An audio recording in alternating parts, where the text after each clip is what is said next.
La Savacem est une société résolument ariégeoise avec un ADN vraiment très ancré dans nos vallées, puisque à l'origine c'est la commune d'Ax-les-Thermes qui a imaginé qu'une société était un outil très adapté pour la gestion de stations de ski. Et rapidement, la communauté des communes de la Haute-Ariège et le département de l'Ariège à leur côté, eh bien, cette société a été créée avec des partenaires privés qui sont venus compléter le tour de table financier. Et cette société a commencé sa vie dans nos vallées, ici, entre Ax-les-Thermes, qui est une station structurée avec des moyens techniques, RH et autres, et la petite station d'Ascoupaillère voisine qui avait sans doute moins de facilité à s'organiser. Aujourd'hui, donc, nous avons 3 stations, puisque ce sont les 3 principales stations de ski alpin du département, donc Ax, Guise et Mondolme. On va dire une 50-60 personnes à l'étiage quand on est au minimum, 300 personnes durant les vacances de février, puis tout au long de l'année, on a des fluctuations importantes, puisque ce qui fait notre ADN, eh bien, c'est la saisonnalité. Ce sont des métiers qui demandent des compétences très techniques et pour cela on prend appui auprès de divers organismes comme par exemple la CCI auprès de l'Ariège pour lesquels on va participer à des petits déjeuners d'entreprise au travers d'un thème particulier. Ça peut être les derniers changements sociaux qu'il peut y avoir, l'actualité juridique ou un thème particulier, le handicap, etc.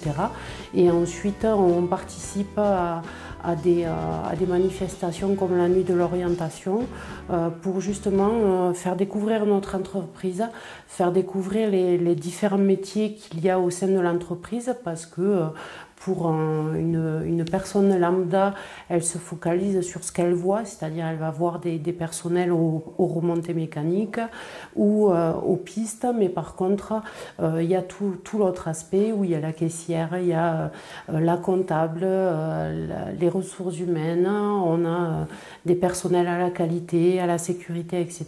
Et ce sont des métiers qui ne se voient pas forcément. Alors, la nuit de l'orientation est utile parce qu'on demande aujourd'hui de plus en plus tôt aux enfants de s'orienter. En classe de 4e et de 3e, on leur demande de s'orienter sur une filière du professionnel ou du général. Et ces enfants-là, ils sont perdus, ils ne savent pas où ils doivent aller. Et le fait de faire de la nuit de l'orientation, de pouvoir leur présenter différents métiers qui sont dans leur vallée et dans leur territoire, ça leur permet de se projeter un petit peu plus sur ce qu'ils peuvent faire après, s'ils souhaitent rester dans le territoire. Parce que l'objectif aussi de ce genre de manifestation, c'est d'essayer de garder aussi nos compétences, nos enfants dans nos vallées et dans notre territoire. On traite du gros volume, on a parlé de 300 emplois dans nos vallées, c'est pas évident. 300 emplois, c'est beaucoup en volume, c'est aussi beaucoup en technicité. Nombre de nos métiers sont très qualifiés.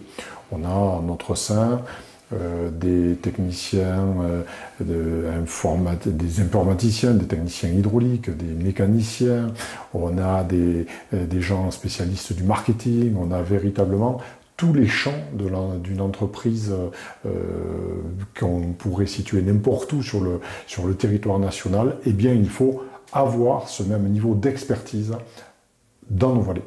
Donc quand on allie notre positionnement géographique, les contraintes de temps de travail, quand des niveaux de salaire très convenables, mais sans doute pas comparables avec ce qu'on peut trouver dans les grandes métropoles, eh bien c'est pas évident. Donc il faut être imaginatif, ou il faut être différent des autres, il faut pour recruter faire preuve sans doute de plus d'expertise, de plus d'agilité, il faut être sans doute plus innovant pour faire connaître nos offres d'emploi.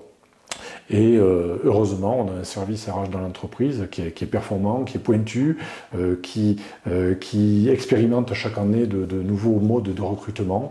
Et c'est un véritable enjeu aujourd'hui pour la montagne.